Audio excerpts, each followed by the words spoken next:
Metal and non metals. ठीक है, metal और नॉन मेटल जो आपका टॉपिक है, जितने भी हमारे एलिमेंट्स होते हैं, जितने भी हमारे क्या होते हैं एलिमेंट्स होते हैं, उन्हें हम 3 ग्रुप में डिवाइड करते हैं। ठीक है, क्योंकि हर एक मेटल को अगर आप हर एक एलिमेंट को एक एक करके पढ़ोगे तो बहुत सारे एलिमेंट हैं, ना तो आप उसे याद रख पाओगे और ना आप हर एक के बारे में स्टडी कर पाओगे। इसलिए हमने क्या किया, एलिमेंट्स को 3 ग्रुप में डिवाइड कर दिया। जिस तरीके से एक स्कूल होता है, अगर इंडिविजुअल बच्चे को पढ़ाया जाए, एक एक बच्चे को पढ़ाया जाए तो इट इज वेरी मुश्किल, है ना, बहुत ही मुश्किल हो जाएगा कि एक एक बच्चे को पढ़ाओ। तो हम क्या करते हैं, सब बच्चों को हमने क्लास में डिवाइड कर दिया। इसी तरीके से ये जितने भी एलिमेंट्स हमारे हैं उन्हें हमने 3 पार्ट में डिवाइड किया।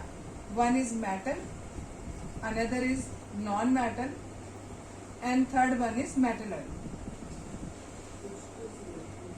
ठीक है, अब तीनों के बारे में हम एक एक करके पढ़ेंगे। सबसे पहले बता रही हूँ मेटल। मेटल किसे कहते हैं?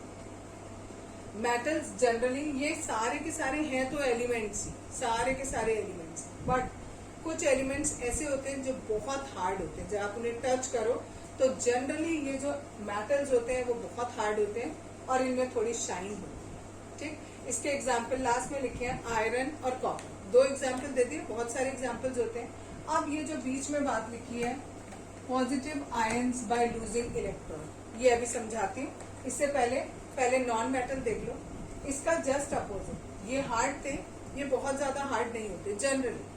ठीक है, इनके एक्सेप्शंस होते हैं, वो एक्सेप्शंस बाद में बताए जाएंगे। ये शाइनी है, ये डल है, और इसके एग्जाम्पल सल्फर और phosphorus. S means sulphur, P means phosphorus. ठीक, और ये जो बात है negative ion bye gaining electron, ये अभी समझा।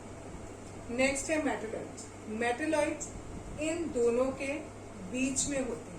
दैट मीन्स कुछ प्रॉपर्टीज इसमें ऐसी होती हैं जो मेटल्स की होती हैं और कुछ प्रॉपर्टीज ऐसी होती हैं जो नॉन मेटल्स की होती हैं। उन्हें हम क्या कहते हैं, मेटलॉइड्स कहते हैं।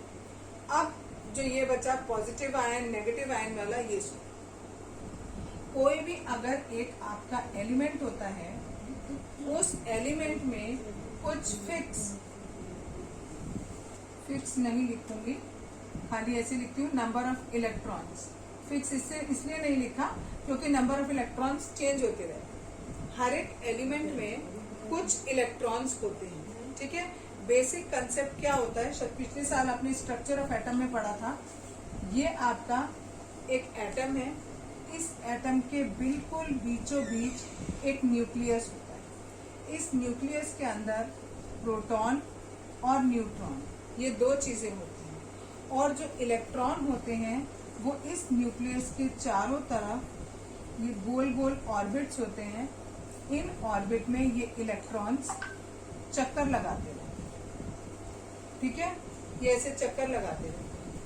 तो जो सबसे पहला, एक्चुअली फिर से देखो इतना क्लियर हुआ। सबसे पहले मैंने आपको बताया ये बीच में न्यूक्लियस, न्यूक्लियस के बाहर ये पहला ऑर्बिट, ये दूसरा ऑर्बिट, ये बाहर मैंने बनाया ये तीसरा ऑर्बिट मान सकते हो। इस तरीके से जितने इलेक्ट्रॉन्स होते हैं उसके हिसाब से हमारे नंबर ऑफ ऑर्बिट्स बनाए जाते हैं। अब आपको कैसे पता लगेगा किस ऑर्बिट में कितने इलेक्ट्रॉन होंगे, इसके लिए एक रूल होता है, लेकिन अभी वो रूल आपको नहीं सीखना है, वो 10th में सीखोगे। अभी केवल इतना मानना है आपको कि पहले ऑर्बिट में 2 इलेक्ट्रॉन होते हैं और उसके बाद की जितनी भी ऑर्बिट्स होती हैं उनमें 8 इलेक्ट्रॉन्स, जितनी भी ऑर्बिट्स। ठीक है, बाद में ये रूल को गलत माना गया, उसके लिए नया रूल आया, बट वो आप क्लास 10th में पढ़ोगे। अभी आपके लिए केवल बेसिक रूल ये है कि पहले ऑर्बिट में 2 इलेक्ट्रॉन होंगे और बाकी में 8 इलेक्ट्रॉन होंगे। अब ये 2 इलेक्ट्रॉन यहाँ आ गए। ठीक, अब अगले वाले में कितने इलेक्ट्रॉन होने चाहिए, 8 इलेक्ट्रॉन होने चाहिए। ठीक, लेकिन ये डिपेंड कैसे करेगा, सपोज करो आपने लिया सोडियम। ठीक है, सोडियम एलिमेंट लिया, इस सोडियम एलिमेंट में 11 इलेक्ट्रॉन होते हैं। सोडियम का सिंबल होता है Na और इसमें 11 इलेक्ट्रॉन होते हैं। पहले वाले में 2 आ गए, अगले वाले में 8 आ गए, 8 10 हो गए टोटल मिला के। एक इलेक्ट्रॉन बचा, वो एक हमारा यहाँ बाहर आया तीसरे ऑर्बिट में। क्लियर, इतना क्लियर हो गया? ठीक, यानी आपको ये पता लग गया कि नंबर ऑफ इलेक्ट्रॉन्स कैसे डिस्ट्रीब्यूट करते हैं। जैसे एक और बता रही हूँ, मैग्नीशियम।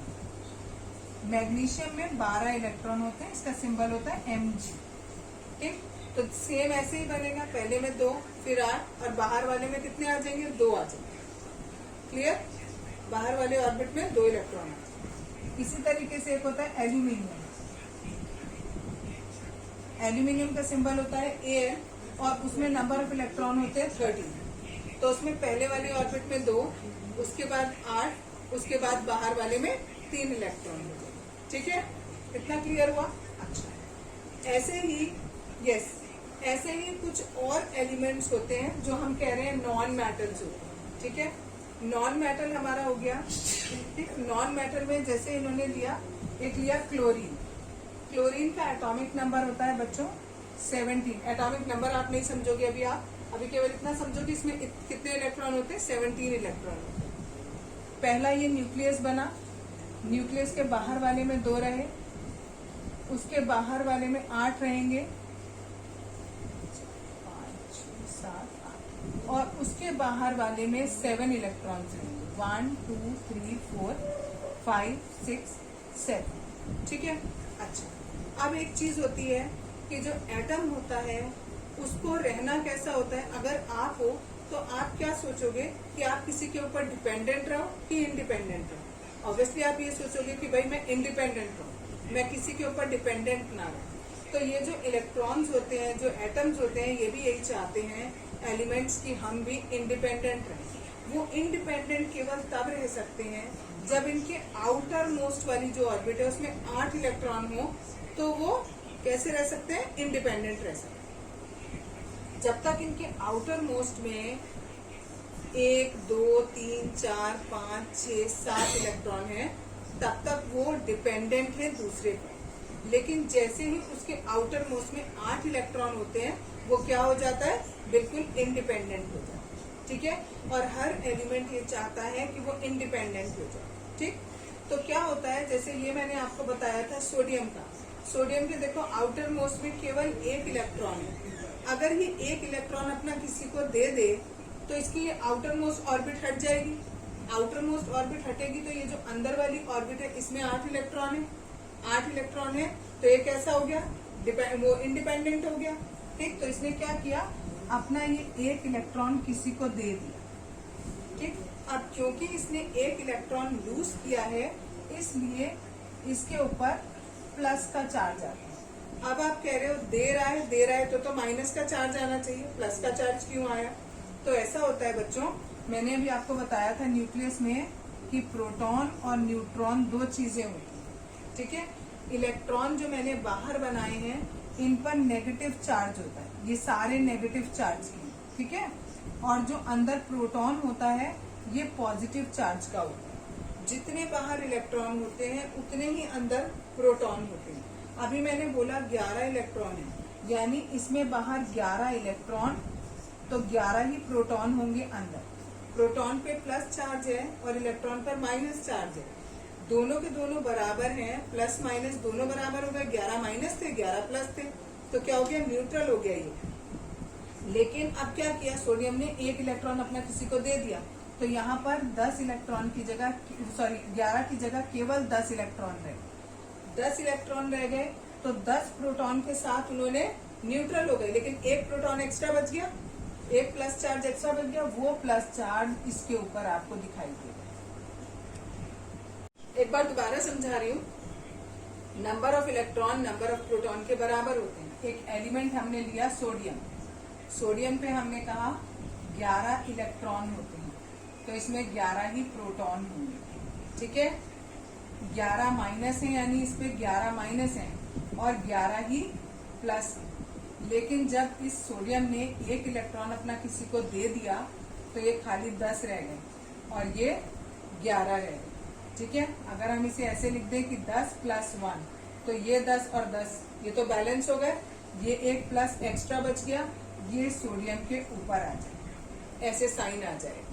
एक और एग्जाम्पल मैग्नीशियम का बताती हूँ। देखो, ये न्यूक्लियस, मैग्नीशियम में नंबर ऑफ इलेक्ट्रॉन होते हैं 12। पहली ऑर्बिट में 2 हो गए, अगली ऑर्बिट में 8 इलेक्ट्रॉन होते हैं। ठीक है। इसके बाद वाली ऑर्बिट में 2 इलेक्ट्रॉन होंगे, लेकिन मैंने बताया आपको ये इंडिपेंडेंट रहना चाहता है। इंडिपेंडेंट कब रहेगा? जब आउटर मोस्ट में 8 इलेक्ट्रॉन होंगे। तो इसके पास ये 2 एक्स्ट्रा थे, इसने क्या किया, देखो या तो ये 2 किसी को दे दे या फिर कोई 6 इसे दे दे, तभी तो 8 इसके पूरे होंगे, ठीक है। लेकिन कोई बेवकूफ थोड़ी है कि इसे 6 दे देगा और इसके बराबर कर देगा, उसके पास से भी तो 6 कम हो जाएंगे फिर है ना।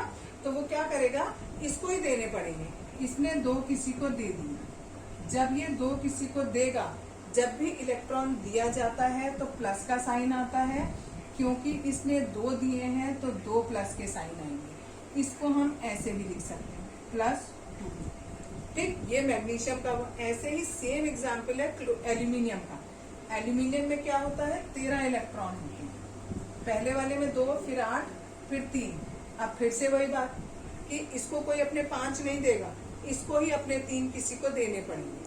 तो जैसे ही ये अपने 3 देगा तो क्या आ जाएगा, एल्यूमिनियम पर कितने चार्ज आ जाएंगे, प्लस के 3 चार्ज आ जाएंगे और बन जाएगा +3, ठीक है। तो एल्यूमिनियम पे +3। अब देखो, जैसे मैंने अभी आपको प्लस का बताया, सेम इसी तरीके से मैं आपको क्लोरीन का बता रही हूँ। क्लोरीन के आउटर मोस्ट में होते हैं 17, सॉरी आउटर मोस्ट में टोटल इलेक्ट्रॉन होते हैं 17। पहले ऑर्बिट में 2 हुए, फिर अगले में 8 हुए, ये मैं बना नहीं रही। इसके अगले में 7 हुए, ठीक है। इससे पहले वाले में मैंने बनाए नहीं। यहाँ 7 इलेक्ट्रॉन हो गए। अब इसके पास कितने की कमी है, 1 की कमी है। या तो ये 1 किसी से ले ले या फिर ये 7 किसी को दे दे। तो ये बेवकूफ नहीं है, 7 किसी को नहीं देगा, किसी से 1 ले लेगा। अभी हमने देखा था शुरू में, सबसे पहले हमारे पास था सोडियम, उसके पास 1 एक्स्ट्रा था, तो वो सोडियम इसको 1 दे देगा। सोडियम में हमने कितने बताए थे, 11 बताए थे। पहले वाले में 2, फिर 8 और फिर सबसे बाहर वाले में 1, तो वो 1 इसको दे देगा। तो इस पे सोडियम पे आ जाएगा एक प्लस का चार्ज और क्लोरीन पे आ जाएगा एक माइनस का चार्ज। यानी इसका मतलब जितने भी मेटल होते हैं, ठीक है, इस पर देखो 2 है, एल्यूमिनियम पे प्लस का 3 है, ये 1 दे रहा है इलेक्ट्रॉन, ये 2 दे रहा है और ये 3 दे रहा है। जिन पे भी ऐसे पॉजिटिव का आयन आएगा उसको हम मेटल कहते हैं। इसीलिए मैंने लिखी थी line, metals are elements which have positive ion by losing electron. Electron lose करते गए और उनपे पॉजिटिव चार्ज आते गए। नॉन मेटल में इसका उल्टा, उन पर क्या होता है, नेगेटिव साइन आ जाता है, ठीक है। ऑक्सीजन पर 2 माइनस आ जाते हैं, आप ऐसे भी लिख सकते हो और ऐसे भी लिख सकते हो, ठीक है। क्लोरीन पर 1 माइनस आ जाता है। तो इस तरीके से जो ये जिन पर नेगेटिव साइन आ रहा है ये नॉन मेटल्स हैं, जिन पर पॉजिटिव साइन आ रहा है वो हमारे मेटल्स हैं। अब इन दोनों के जो बीच की कड़ी है that is called metalloids. Metalloid में क्या होता है बच्चों कि आउटर मोस्ट ऑर्बिट जो होता है उसमें 4 इलेक्ट्रॉन होते हैं, ठीक। जैसे फॉर एग्जांपल कार्बन तो नॉन मेटल नहीं है, कार्बन सॉरी मेटलॉइड है। मेटलॉइड में जैसे फॉर एग्जांपल सिलिकॉन, सिलिकॉन के आउटर मोस्ट में 4 इलेक्ट्रॉन होते हैं। अब ये ना तो 4 किसी को दे रहा है ना किसी से 4 ले रहा है, क्योंकि दूसरे के पास भी 4 होंगे, इसके पास भी 4, ठीक है। तो वो कह रहा है मैं क्यों दूं, मैं क्यों दूं। तो फिर ये क्या करते हैं, ये लोग लेते देते नहीं है, ये आपस में शेयरिंग कर लेते हैं। वो आपको 10th क्लास में समझ में आएगा व्हाट इज शेयरिंग, ठीक। लेकिन बस आप ये समझ लो जो नॉन मेटल्स होते हैं, सॉरी मेटलॉइड्स होते हैं, उन पर कोई चार्ज नहीं। जो मेटल है, मेटल पर प्लस चार्ज, नॉन मेटल पर माइनस चार्ज और मेटलॉइड्स पर कोई चार्ज नहीं है, नो चार्ज। क्लियर, ठीक है। आज पढ़ेंगे अकरेंस ऑफ मेटल, उसी का अगला टॉपिक है अकरेंस ऑफ मेटल। अकरेंस का मतलब होता है पाया जाना, कहाँ पर पाया जाता है मेटल। पहली बात, मेटल कहाँ पाया जाता है और किस फॉर्म में पाया जाता है। जो भी मेटल आपको एटमॉस्फेयर में मिलता है वो जरूरी नहीं है कि आपको प्योर फॉर्म में मिलता है, ठीक है। उसके अंदर कुछ ना कुछ इम्प्योरिटीज जरूर होती है। तो जब आपका कोई भी, जैसे आपको पता है जितने भी मिनरल्स होते हैं वो आपको पत्थरों में मिलते हैं, तो पत्थर के अंदर खाली मिनरल ही मिनरल नहीं होते बेटा, पत्थरों के अंदर और भी धूल, मिट्टी, कंकड़, सिलिका, बहुत सारी चीजें होती हैं और साथ में ये मिनरल्स होते हैं, ठीक है, या मेटल्स और नॉन मेटल्स होते हैं। ये आपका ओर ओर किसे कहते हैं? Rocks containing minerals. वो रॉक्स जिसमें मिनरल्स हैं उन रॉक्स को हम ओर कहेंगे। मीन्स आपका ओर को आपने उस पत्थर को आप कह रहे हो, लेकिन उस पत्थर में आपकी गंदगियां भी हैं, तो आप ये कह सकते हो मेटल, या मेटल और मेटल के साथ में अगर गंदगी मिली हुई है तो जो भी चीज वो बनी उसको हम कहेंगे ओर। ठीक है। इस रॉक के अंदर बहुत सारी मेटल्स भी हैं, नॉन मेटल भी हैं, इसलिए आपने उनका नाम दे दिया मिनरल्स। ठीक है, क्योंकि मिनरल्स आपके दो तरीके के होते हैं। तो यहाँ आपने क्या कह दिया कि जो भी ऐसे पत्थर हैं जिनके अंदर हमारा मिनरल्स है उसको हम क्या कहेंगे? ओर कहेंगे। तो एक तरीके से ओर हमारा इम्प्योर मैटर है। ठीक, आप इसको गैंग्यू लिखते हैं, पढ़ते गैंग है, GANG गैंग। ठीक है, गैंग क्या होता है? ये जो पत्थर था, इस पत्थर के अंदर जितने भी मिनरल्स थे वो तो हमारे काम के थे, बाकी जितनी भी खराब चीजें जो हमारे काम की नहीं है, सारी की सारी वो इम्प्योरिटीज, उनको हम कहेंगे gang. Impurities present in the metallic mineral. जो भी आपका मिनरल है, उस मिनरल या उस पत्थर के अंदर जितनी भी चीजें हमारे काम की नहीं है उसको हम कहेंगे गैंग। क्लियर? अगला है noble metals. Ore of these metal contain particles of metal mixed with large quantity of impurities। कह रहे हैं ये जो नोबल मेटल्स होती हैं, नोबल मेटल वो मेटल्स होती हैं जो ज्यादा किसी से रिएक्ट नहीं करती। तो वो कह रहे हैं ये वाली इसलिए रिएक्ट नहीं करती हैं बिकॉज ये जैसे सिल्वर है, प्लेटिनम है, ये इसके एग्जाम्पल है। और इनमें कह रहे हैं ऐसे वाले जो रॉक्स होते हैं, ऐसे वाले जो ओर्स होते हैं, उनके अंदर जो मैटर होता है वो थोड़ा सा होता है, उसमें जो गंदगियां होती हैं वो बहुत सारी होती हैं। तो ऐसे मेटल्स को, ऐसे ओर्स को आप क्या नाम दे देते हो? नोबल मेटल नाम।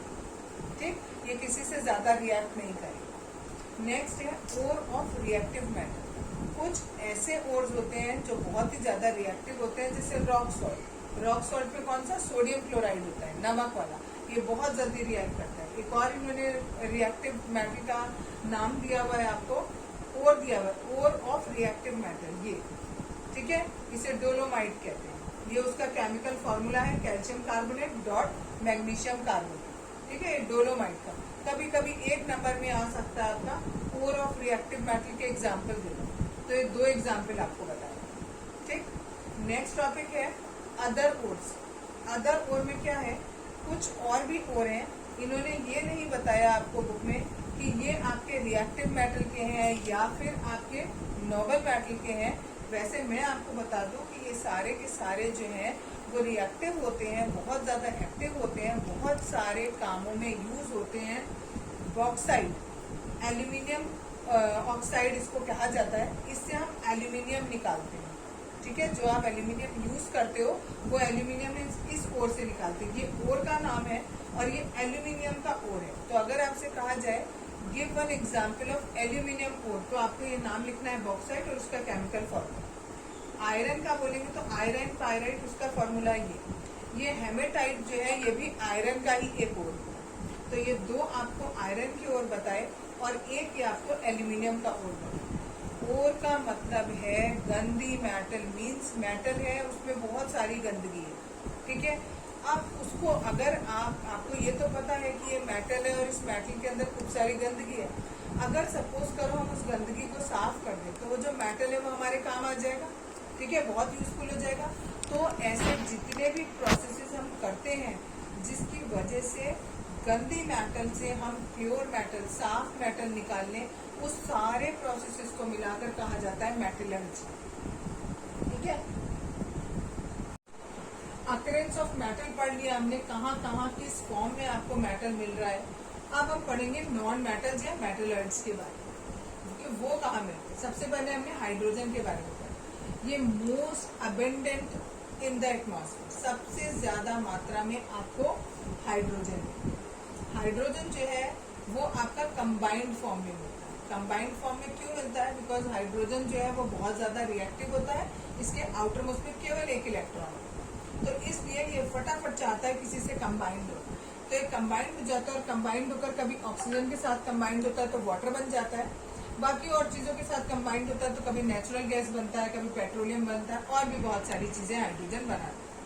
ठीक है, अलग अलग चीजों के साथ कंबाइंड होके वो अलग अलग चीजें बनाए। नेक्स्ट है नाइट्रोजन। ये एटमॉस्फेयर में 76%, एयर के हिसाब से देखें, एयर का मास देखें तो 76% हमारा नाइट्रोजन। ये हमें फ्री फॉर्म में नाइट्रोजन नहीं मिलता, ये हमें कंबाइंड फॉर्म में ही मिलता है। और किस फॉर्म में मिलता है? सोडियम नाइट्रेट या पोटेशियम नाइट्रेट के फॉर्म में हमें मिलता है। ठीक है, अगला है तीसरा ऑक्सीजन। ऑक्सीजन 23% है। यस, ठीक है, ऑक्सीजन जो है 23% है एटमॉस्फेयर में। ये कंबाइंड फॉर्म में मिलेगा। कंबाइंड फॉर्म में किस फॉर्म में मिलेगा? जो भी आपका मेटल होगा उसके ऑक्साइड्स मिलेंगे, उसके कार्बोनेट्स मिलेंगे, एक्सेट्रा। ठीक है, जैसे सपोज करो सोडियम, आपको बोला है कि ऑक्सीजन, ऑक्सीजन में हमने लिख दिया CO2 कार्बन डाइऑक्साइड, तो इस फॉर्म में भी मिलेगा आपको। कार्बोनेट अगर हमने लिख दिया CaCO3, तो यहाँ पर भी ये ऑक्सीजन आ रहा है। तो जहां पर CO3 लिखा होता है वो कार्बोनेट होते हैं, जहां खाली O है वो ऑक्साइड्स होते हैं। ठीक है, नेक्स्ट है आपका कार्बन। कार्बन हमें दोनों फॉर्म में मिलता है, फ्री स्टेट में भी मिलता है, कंबाइंड स्टेट में। ये फ्री स्टेट में 3 फॉर्म में मिलता है, डायमंड, ग्रेफाइट और कोल के फॉर्म, जिनमें से डायमंड और graphite pure form of carbon, बिल्कुल प्योर फॉर्म ऑफ कार्बन, मतलब इसमें कार्बन के अलावा और कोई चीज नहीं होती। डायमंड में और आपके ग्रेफाइट में, इन दोनों चीजों में कार्बन के अलावा और कोई चीज नहीं होती। कोल में और 1-2 चीजें मिली होती है, जब कोल और पेट्रोलियम वाला चैप्टर पढ़ेंगे उसमें क्लियर होगा। ठीक, कंबाइंड फॉर्म में भी मिलता है कार्बन। किस फॉर्म में मिलता है? Carbonates of metal. अभी बताया CaCO3, CaCO3 में देखो ये जो कार्बन है, ये कार्बन आ रहा है, ये कंबाइंड फॉर्म में मिलता है। ठीक है, कंबाइंड फॉर्म और फ्री फॉर्म का मतलब है, फ्री फॉर्म में जब कोई मेटल किसी से रिएक्ट नहीं करता, अकेला रहता है, उसको फ्री फॉर्म कहा जाता है। जब मेटल अकेला नहीं रह सकता, किसी के साथ रिएक्ट कर लेता है और कुछ और नया कंपाउंड बना लेता है, तो उसे कंपाउंड या कंबाइंड स्टेट कहा जाता है। ठीक है, जैसे यहाँ कार्बोनेट बताया आपको, कोई भी मेटल, मैंने लिया कैल्शियम कार्बोनेट CaCO3, तो यहाँ पर ये जो कार्बन है ये कैल्शियम मेटल के साथ ऐड होगा। नेक्स्ट है सिलिकॉन। ये सेकेंड मोस्ट अबेंडेंट, यानी सबसे मोस्ट अबेंडेंट था हाइड्रोजन, दूसरा है ये सिलिकॉन। ये भी कंबाइंड फॉर्म में मिलता है, सिलिकेट्स के फॉर्म में मिलता है। इसको ज्यादा डिटेल में पढ़ने की जरूरत नहीं है, ज्यादा नहीं पूछा जाता है। लास्ट है सल्फर। सल्फर हमें फ्री और कंबाइंड दोनों स्टेट्स में मिलता है। इसके सल्फेट और सल्फाइड दोनों होते हैं। जैसे अगर हम लिख दें FeS2 तो ये सल्फाइड हो गया। अगर हमें सल्फेट लिखना है तो FeSO4, जहाँ SO4 आता है वो सल्फेट, जहाँ खाली S आ रहा है वो हमारा सल्फाइड हो जाएगा। क्लियर? कल मेटल और नॉन मेटल पढ़ाना शुरू किया था। मेटल और नॉन मेटल में बहुत सारे डिफरेंसेस होते हैं। कौन से डिफरेंसेस हैं उनके बारे में बताऊंगी। आज जो बता रही हूँ दैट इज फिजिकल कैरेक्टरिस्टिक्स। इनकी फिजिकल प्रॉपर्टीज में क्या क्या चेंज होते हैं। आप कहोगे फिजिकल प्रॉपर्टी और केमिकल प्रॉपर्टी में क्या डिफरेंस है? फिजिकल प्रॉपर्टी होती है, जैसे फिजिकल स्टेट कौन सी है, ये अभी मैलेबिलिटी, डक्टाइल अभी समझाऊंगी किसे कहते हैं। Lustre, conductivity of heat, hardness, electrical conductivity, sonority, tensile strength, melting point and boiling point, ये सारे के सारे एक एक करके समझाऊंगी तुम लोगों को। ठीक है, तो ये सारी की सारी हमारी फिजिकल प्रॉपर्टी है। आज हम मेटल और नॉन मेटल के बीच में डिफरेंस पढ़ेंगे on the basis of their physical properties. ठीक है, कल बताऊंगी केमिकल प्रॉपर्टीज के बेसिस पर। पहला दिया है फिजिकल स्टेट। फिजिकल स्टेट का मतलब होता है कि फिजिकली मतलब उसका नेचर कैसा है, स्टेट कौन से। देखो आपको पता है कोई भी मैटर हो 3 स्टेट में रह सकती है, सॉलिड में, लिक्विड में और गैस में। ठीक है, तो हमें ये बताना है फिजिकल स्टेट में, एक्चुअली हमें ये बताना होता है कि जो मैटर्स होती हैं वो किस स्टेट में रहती है। तो जनरली जो मैटर्स हैं वो सॉलिड होती है। मैंने यहाँ वर्ड जनरली नहीं लिखा है, generally they are in solid state. ठीक है, इसका एक एक्सेप्शन है मरकरी, ये आपको याद रखना। ठीक है, क्योंकि क्वेश्चन 1 नंबर में पूछा जाता है name the metal which is liquid at room temperature. ठीक है, तो वो मरकरी हो गया हमारा जो लिक्विड होता है रूम टेम्परेचर पर। नेक्स्ट इसी तरीके से जो नॉन मेटल्स होते हैं वो सॉलिड और गैसियस दोनों फॉर्म में मिलते हैं, एक्सेप्शन है आपका ब्रोमीन उसमें, BR इज फॉर ब्रोमीन।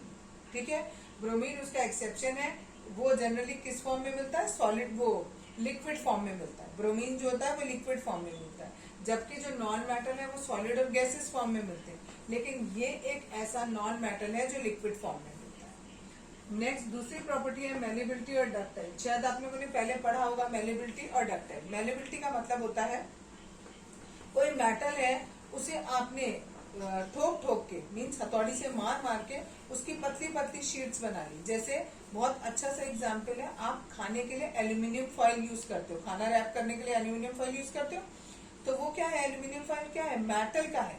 ठीक है, एल्यूमिनियम मेटल से बनाई गई है, तो सोचो उस मेटल को हमने कितना हिट किया कि वो इतनी पतली सी शीट निकाले। उस प्रॉपर्टी को कि आप मेटल को क्या बना सकते हो, मेटल से शीट्स बना सकते हो, इस प्रॉपर्टी को हम कहते हैं मेलेबिलिटी। इन सारी चीजों की डेफिनेशन नेक्स्ट सेशन में लिखवाऊंगी। मेलेबिलिटी का मतलब होता है कि मेटल को पीट पीट कर यानी उसको हैमर से मार मार कर आपने उसकी शीट्स बनाई, तो कह रहे हैं यहाँ पर। और डक्टाइल का मतलब होता है आपने मेटल को पीट पीट कर उसके तार बना लिए, लंबे लंबे तार बना लिए। कॉपर का वायर आपने सबने देखा होगा, उसमें इलेक्ट्रिसिटी में यूज होता है। ठीक है, कॉपर का वायर, एल्यूमिनियम वायर यूज होता है, ठीक, गोल्ड का वायर होता है। तो ये सारे के सारे अगर आप मेटल से वायर बना लेते हो then it is called ductility, और अगर आप शीट बना लेते हो then it is called malleability.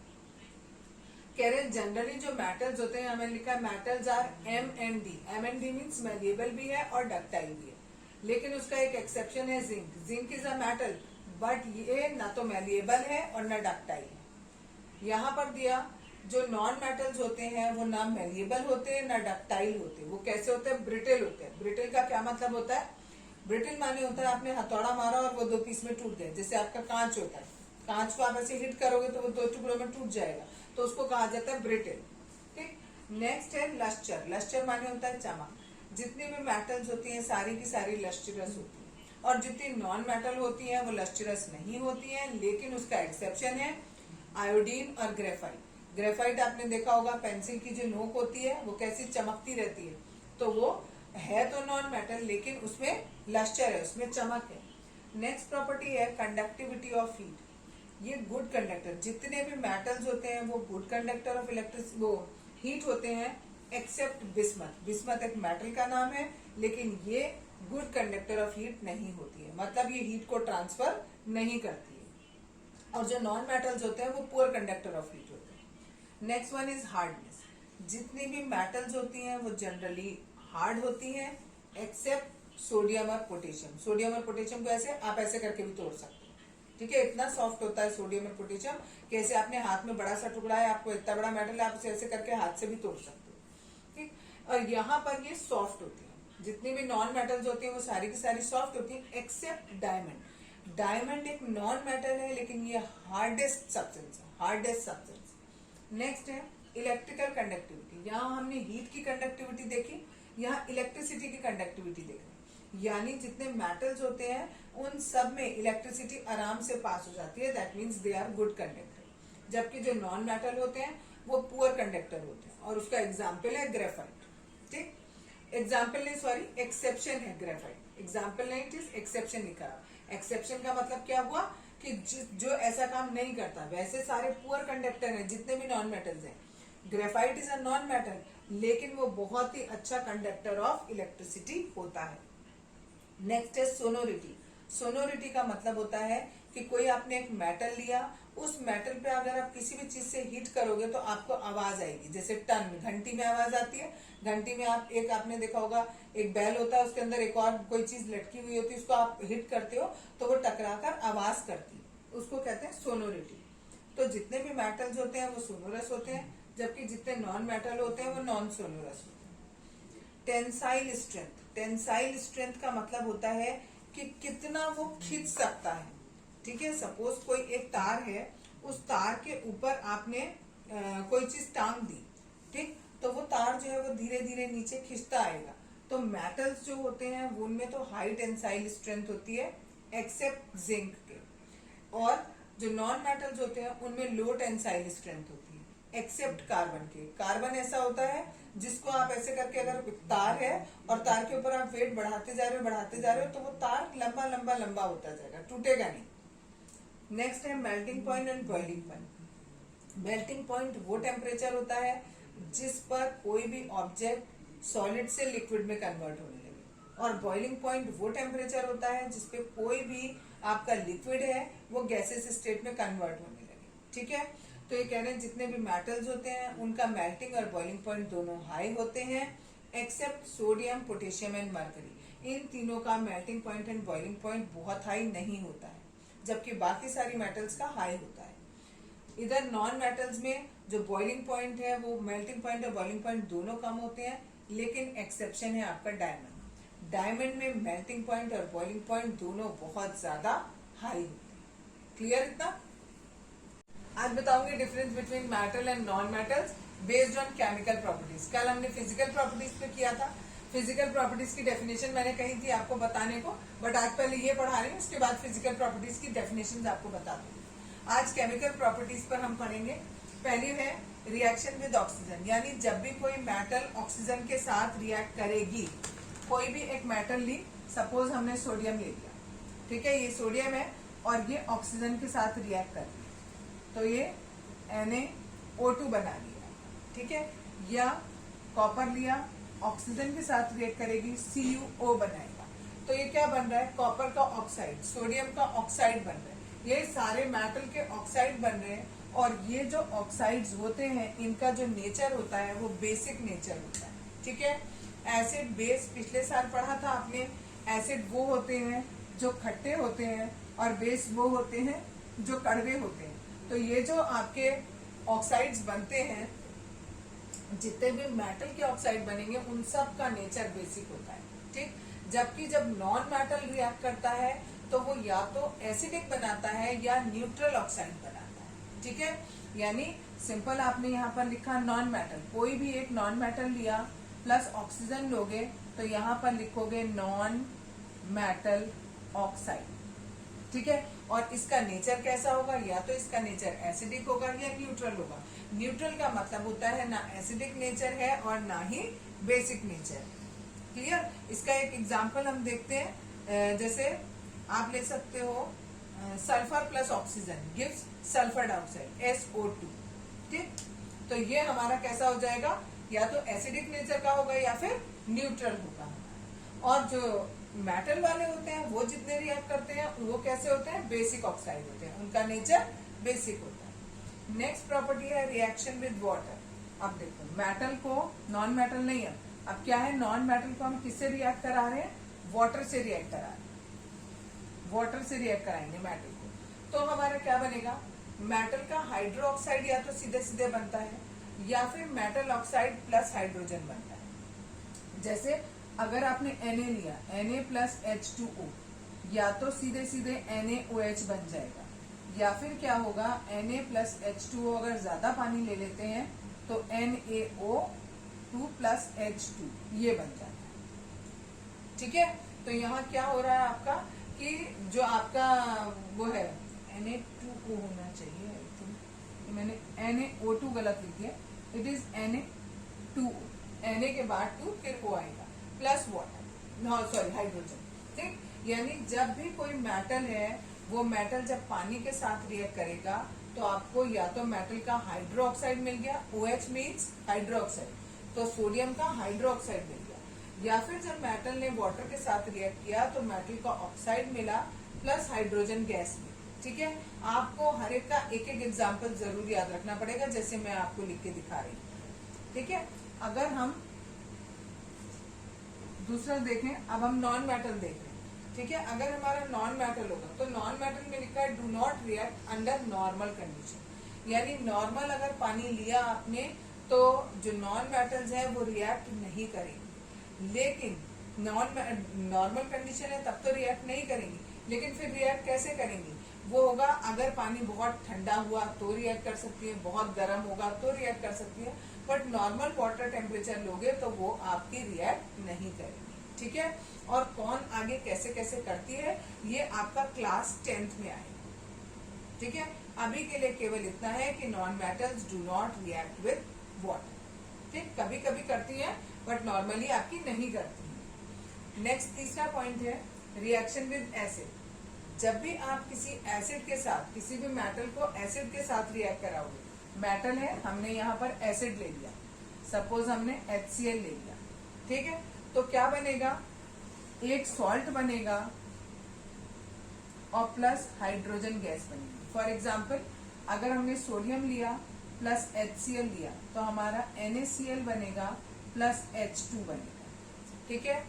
Sodium लिया, एक एसिड लिया, सोडियम का क्लोराइड बना, इस सोडियम क्लोराइड को क्या कहेंगे, सॉल्ट कहेंगे, प्लस हाइड्रोजन गैस बनेगी। ये हमारा किस में बना, जब मेटल किससे रिएक्ट कर रही थी, एसिड से रिएक्ट कर रही थी। अगर यहाँ हम एसिड बदल देते हैं, सपोज करो H2SO4 दे दिया हमने, तो यहाँ हो जाएगा Na2SO4 प्लस H2, ठीक है। यहाँ पर सोडियम सल्फेट, ये भी एक सॉल्ट। यहाँ खाली केमिस्ट्री में खाली सॉल्ट, आप नमक वाले सॉल्ट को ही नहीं कहते हो जो आप खाते हो, जो खाते हो दैट इज NaCl, ठीक है, वो भी नमक होता है, लेकिन यहाँ जितने भी कंपाउंड बनते हैं उनको आप सॉल्ट कह देते हो, ठीक है। तो यहाँ पर सोडियम ने H2SO4 के साथ रिएक्ट किया, आपका Na2SO4 बना, ये भी एक सॉल्ट हो गया, प्लस साथ में हाइड्रोजन गैस हो गई। और जो नॉन मेटल्स होते हैं वो बिल्कुल भी रिएक्ट नहीं करते, do not react, simple do not react, वो रिएक्ट नहीं करते। तो यानी दो में हमारा हो गया कि वो रिएक्ट नहीं करते। नेक्स्ट चौथा रिएक्शन विद बेस। अभी हम एसिड के साथ रिएक्ट करा रहे थे, अब हम किसके साथ रिएक्ट करा रहे हैं, बेस के साथ रिएक्ट करा रहे हैं। तो कह रहे हैं तो भी आपको एक सॉल्ट मिलेगा प्लस आपको हाइड्रोजन मिलेगा, ठीक है। इसका एग्जाम्पल देखते हैं। इसमें कोई भी एक बेस ले लो, ठीक, आपने लिया सपोज मेटल लिया आपने, Na ही ले लिया, प्लस यहाँ पर बेस लेना है, बेस में NaOH नहीं ले सकते, हाँ KOH ले लिया, ठीक है। तो यहाँ पर अभी मैं इसका नाम नहीं लिख रही हूँ, सॉल्ट लिखेंगे प्लस हाइड्रोजन लिखेंगे। यहाँ नाम इसलिए नहीं लिख रही हूँ कि आपको समझ नहीं आएगा अभी, और थोड़ी बड़ी क्लास में जाओगे तब आएगा, सिंपल, लेकिन बनेगा वही, एक सॉल्ट बनेगा और प्लस हाइड्रोजन गैस बनेगी, ठीक है। और जो ये नॉन मेटल्स होते हैं, ये जब बेस के साथ रिएक्ट करते हैं तो इनकी बहुत ही कॉम्प्लिकेटेड रिएक्शन होती है, वो अभी आपके सिलेबस में नहीं, ठीक, तो वो अभी आपको नहीं पढ़नी, केवल इतना ही पढ़ना है कि रिएक्शन करते हैं, लेकिन वो जो रिएक्शन होती है वो बहुत ज्यादा कॉम्प्लिकेटेड होती है। लास्ट है डिस्प्लेसमेंट रिएक्शन। डिस्प्लेसमेंट रिएक्शन इन्होंने कहा जो यहाँ पर मेटल्स होते हैं वो डिस्प्लेसमेंट रिएक्शन दिखाते हैं। यहाँ पर बोल रहे हैं अधिकतर नॉन मेटल्स नहीं दिखाते हैं डिस्प्लेसमेंट रिएक्शन, लेकिन कुछ मोर रिएक्टिव नॉन मेटल्स होते हैं जो कम रिएक्टिव को डिस्प्लेस कर देते हैं। अभी ये दोबारा से टॉपिक शुरू करूंगी डिस्प्लेसमेंट रिएक्शन, क्योंकि ये बहुत अच्छे से समझाना है, इसको दोबारा से अभी समझाते हैं, बोर्ड क्लियर करके। फिर फिजिकल प्रॉपर्टीज की डेफिनेशन रह गई थी हमारी, वो देखते हैं। सबसे पहले है मैलिएबिलिटी, प्रॉपर्टी ऑफ मेटल, यानी ये मेटल की प्रॉपर्टी है, by which they can be beaten into thin chips. अगर आपकी खूब बड़ी मेटल है, उस मेटल को आपने हथौड़े से पीट पीट कर इतना उसे बीट किया आपने कि उसकी पतली पतली शीट्स तैयार होगी, ऐसे पूरी पूरी शीट्स तैयार होगी, ठीक है। ये आपकी जैसे फॉर एग्जांपल एल्यूमिनियम शीट, ठीक, जिसे आप एल्यूमिनियम फॉयल के नाम से भी जानते हो, जो आप खाने के लिए रैप करने के लिए यूज करते हो, तो उस तरीके की शीट्स आपकी बन जाती है। दूसरी प्रॉपर्टी है डक्टिलिटी, ये भी मेटल की प्रॉपर्टी है। इसमें भी आप क्या कर रहे हो, मेटल को बीट कर रहे हो, और लेकिन इसके आप क्या बना रहे हो, पतले पतले तार बना रहे हो। पूरा का पूरा मेटल होता है, उस मेटल में से ऐसे करके पूरा वायर निकाला जाता है, वो लंबे लंबे वायर बनते हैं। तो वायर हैं तो इस तरीके से समझिए, लंबे होते हैं और पतले पतले होते हैं। जैसे कॉपर वायर, आप देखते हो इलेक्ट्रिसिटी के तार जो होते हैं उनमें कॉपर के वायर होते हैं या एल्यूमिनियम के वायर्स होते हैं, जो आपके मेटल में से निकाल लिए जाते हैं। उस प्रॉपर्टी को कि आपने मेटल से उस मेटल का वायर बना लिया, उसे डक्टिलिटी कहते हैं। नेक्स्ट है brittle. Property due to which non metal break up into pieces on hammering. जैसे अभी आप मेटल को पीट रहे थे, हैमर से मार रहे थे उसके ऊपर, तो वो क्या हो रहा था, पतला पतला पतला होता जा रहा था। लेकिन जो नॉन मेटल होता है, अगर आप उसे बीट करोगे तो वो टुकड़े टुकड़े हो जाएगा। जैसे कांच होता है, कांच के ऊपर आपने ठोका तो कांच के पीसेज हो जाएंगे। सेम उसी तरीके से अगर आप नॉन मेटल के ऊपर हिट करोगे तो नॉन मेटल भी टुकड़े टुकड़े हो जाएगा, उसे कहते हैं ब्रिटलनेस। नेक्स्ट है सोनोरिटी। सोनोरिटी का मतलब होता है ऐसी प्रॉपर्टी मेटल की, ये भी मेटल की प्रॉपर्टी है, केवल एक ये प्रॉपर्टी मैंने आपको नॉन मेटल की बताई, बाकी तीनों मेटल की है। इसमें क्या होता है, अगर आपका कोई मेटल का पीस है, उसे आप हिट करोगे किसी भी हार्ड चीज से या दूसरी मेटल से, तो आपको आवाज आएगी। उस प्रॉपर्टी को कहा जाता है सोनोरिटी। क्लियर? अब केमिकल प्रॉपर्टी बताने जा रही हूँ, मेटल और नॉन मेटल दोनों के लिए बताऊंगी। ठीक है, केमिकल प्रॉपर्टीज। पहली प्रॉपर्टी, रिएक्शन विद ऑक्सीजन। कोई भी मेटल जब ऑक्सीजन के साथ रिएक्ट करती है तो मेटल का ऑक्साइड बनाती है। फॉर एग्जाम्पल, सोडियम लिया प्लस ऑक्सीजन लिया, गिव्स Na2O, ये सोडियम ऑक्साइड बन गया। ठीक है, दूसरी बात ये कि ये जो ऑक्साइड होता है, मेटल का ऑक्साइड होता है, इसी के नीचे लिख लो बेसिक। इससे याद रहेगा कि ये बेसिक नेचर का होता है। बेसिक नेचर का होता है, हमें कैसे पता लगेगा, अगर इस सॉल्यूशन के अंदर हम रेड कलर का लिटमस पेपर डालेंगे तो वो ब्लू कलर का हो जाएगा। इससे हमें पता चलता है कि ये जो मेटल ऑक्साइड है इसका नेचर होता है basic.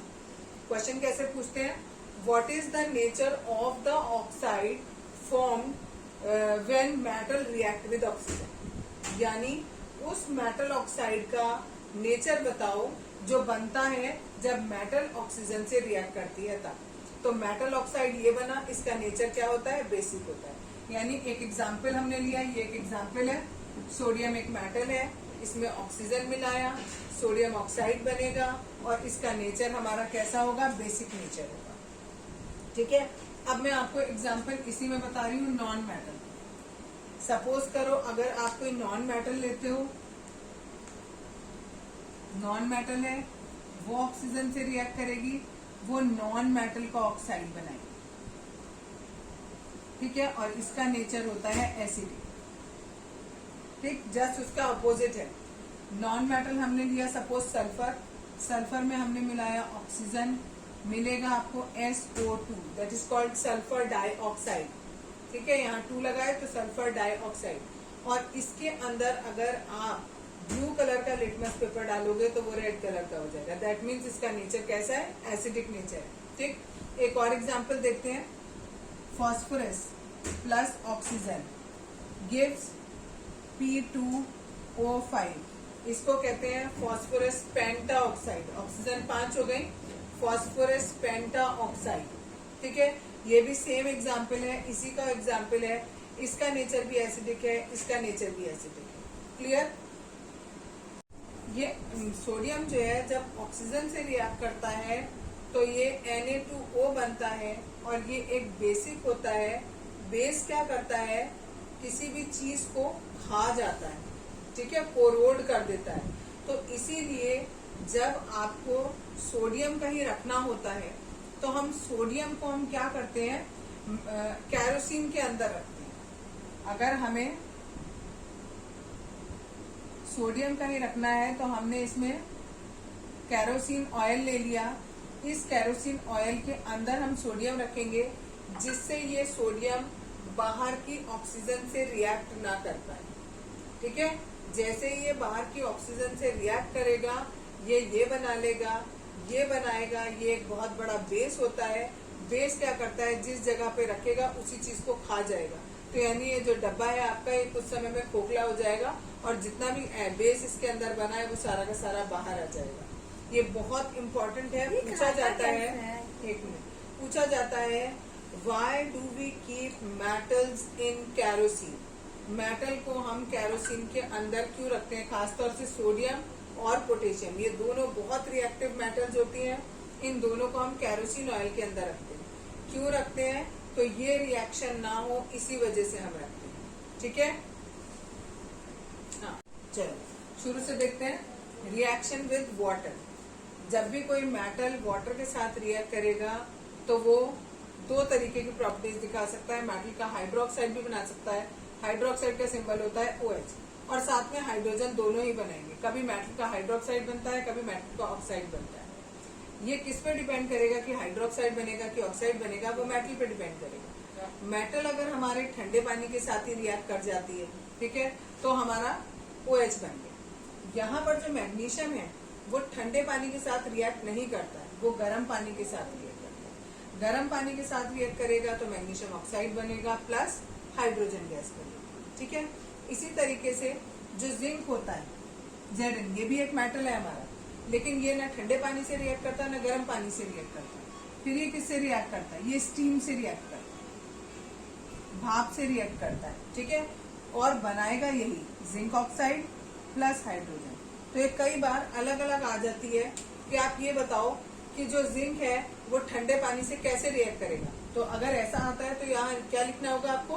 There will be no reaction. अगर जिंक ठंडे पानी के साथ रिएक्ट कराओगे तो कोई रिएक्शन नहीं होगी। जिंक में जब हम भाप के साथ रिएक्ट कराते हैं तभी होगी रिएक्शन, गर्म पानी से कराओगे तो भी रिएक्शन नहीं होगी, केवल किससे होगी? भाप से रिएक्शन। क्लियर इतना? और जो नॉन मेटल्स होते हैं, एक मिनट, जो नॉन मेटल्स होते हैं उसके लिए simple, they do not react with water, न ठंडे से न गर्म से न भाप से। जो नॉन मेटल्स होते हैं वो रिएक्ट करते ही नहीं है। अगर हम यहाँ लिख दें नॉन मेटल प्लस वाटर तो नो रिएक्शन, यहाँ पर कोई रिएक्शन नहीं। क्लियर? आज बताऊंगी reaction with acid. Chemical properties चल रही थी, रिएक्शन विद एसिड। मेटल और एसिड जब आपस में मिलते हैं तो एक सॉल्ट बनता है और एक हाइड्रोजन गैस रिलीज होती है। For example Na sodium, sodium ने हाइड्रोक्लोरिक एसिड के साथ रिएक्ट करेगा तो देखो क्या होगा, यहाँ पर ये जो सोडियम है ये इस क्लोरीन के साथ रिएक्ट कर जाएगा। अब Na पर भी +1 चार्ज होता है, Cl पे -1 होता है। इसका इधर लिखते हैं, इसका इधर लिखते हैं तो बनेगा NaCl, ठीक, और प्लस हाइड्रोजन गैस बनेगी। हाइड्रोजन रह गई यहाँ पर, वो हाइड्रोजन गैस बनेगी। दूसरा दिया है Fe plus HCl।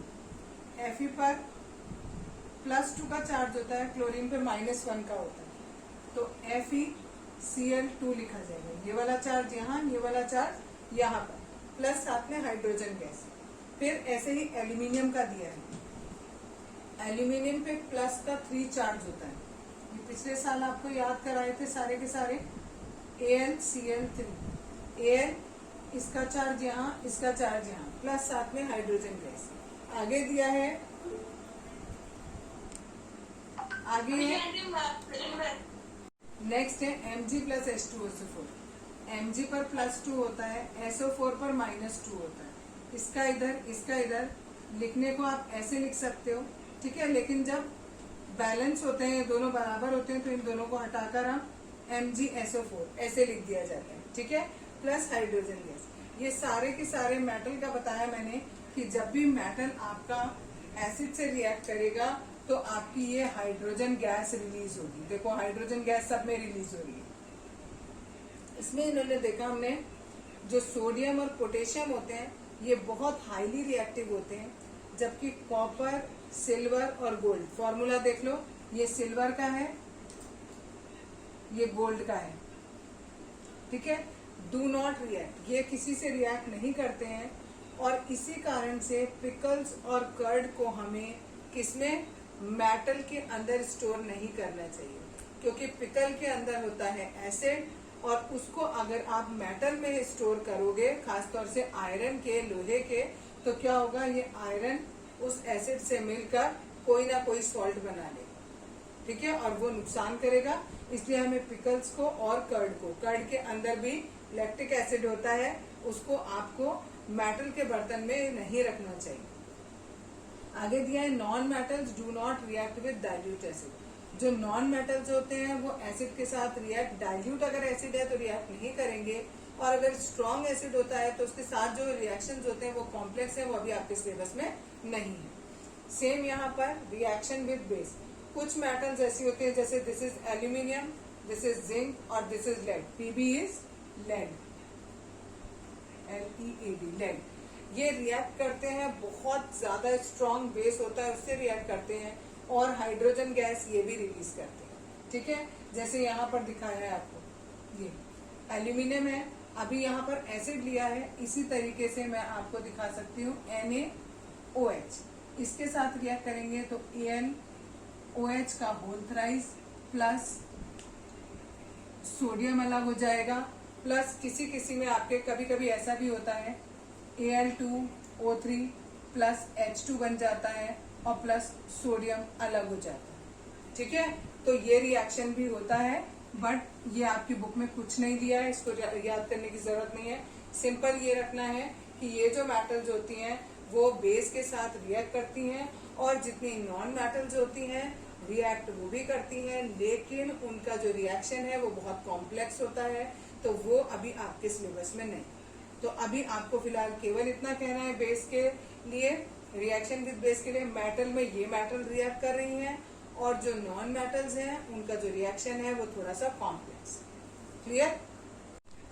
Displacement reaction में एक मेटल दूसरे मेटल को रिप्लेस करेगा, लेकिन ये जरूरी है डिस्प्लेसमेंट रिएक्शन में एक मेटल दूसरे मेटल को डिस्प्लेस या रिप्लेस करती है, लेकिन जरूरी ये है कि एक मेटल जिसने रिप्लेस किया है वो कहाँ से रिप्लेस करेगी, ये एक कोई सॉल्ट होना जरूरी है, कोई भी सॉल्ट। ठीक है, ये एक सॉल्ट है, और इस सॉल्ट में ये जो मेटल है इस मेटल को ये वाली मेटल रिप्लेस कर देती है और इसकी जगह पर खुद आ जाती है, और इसको इसने बाहर अकेला छोड़ दिया तो कॉपर अलग आ गया, और ये Fe जो है SO4 के साथ आ गया। अब हमें ये पता लगाना कि कौन सी मेटल किस मेटल को रिप्लेस कर पाएगी कि नहीं कर पाएगी, उसके लिए हमें ये रिएक्टिविटी सीरीज पता होनी चाहिए।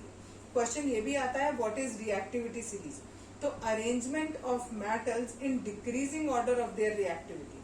अगर हमने मेटल को उनकी रिएक्टिविटी के घटते हुए क्रम में लगा दिया तो उसको हम क्या कहते हैं, रिएक्टिविटी सीरीज कहते हैं। सबसे पहले potassium, then sodium, barium, calcium, magnesium, aluminium, zinc, iron, nickel, tin, lead, hydrogen, copper, mercury, silver and gold. ये मोस्ट रिएक्टिव, ये लीस्ट रिएक्टिव। और एक बात, इस पूरी सीरीज को याद करने के लिए आपको नेट पे बहुत सारे स्टेटमेंट्स मिल जाएंगे। उसमें एक स्टेटमेंट होगा पूरा, एक कोई सेंटेंस होगा, उस सेंटेंस का हर वर्ड का पहला अल्फाबेट जो होगा वो इनसे शुरू होगा, तो आपको पूरी सीरीज याद हो जाएगी। ठीक है, अब हमें ये देखना है, एक एग्जाम्पल देख के बताती हूँ आपको। देखो, अगर लिखा है, ये हमने लिखा था तो ये पॉसिबल थी, क्योंकि आयरन कहाँ आ रहा है, ये है आयरन। ठीक है, कॉपर कहाँ आ रहा है, ये है कॉपर हमारा। कॉपर के ऊपर है iron, that means iron is more reactive and copper is less reactive. तो क्या किया, आयरन ने कॉपर को रिप्लेस कर दिया। लेकिन अगर इसी का उल्टा लिखा होगा, अगर यहाँ लिखा होता Cu प्लस FeSO4, तो ये रिएक्शन पॉसिबल नहीं होगी। क्यों? क्योंकि कॉपर लेस रिएक्टिव है और आयरन ज्यादा रिएक्टिव है। आप इसे ऐसे समझ सकते हो, सपोज करो एक X है और एक YZ है, ये YZ की जोड़ी है, और ये X जो है वो ज्यादा पावरफुल है, इसमें से Y जो है वो लेस पावरफुल है। तो ये X वाला इस Y वाले को रिप्लेस कर लेगा और Y को अकेला छोड़ देगा और Z के साथ अपनी दोस्ती कर लेगा। तो ये X Z साथ में आ जाएंगे और ये Y अकेला हो जाएगा। सेम एग्जाम्पल यहाँ बताया आपको। इसमें भी अगर आप Mg है, Mg प्लस अगर हमने लिखा FeSO4 लिखा, Mg ऊपर होता है, Fe नीचे है, दैट मीन्स Mg ज्यादा पावरफुल है, तो ये MgSO4 बना लेगा प्लस आयरन को अकेला छोड़ देगा। लेकिन अगर इसी का उल्टा रिएक्शन लिखती हूँ, Fe प्लस MgSO4, तो ये रिएक्शन नहीं हो। क्लियर इतना?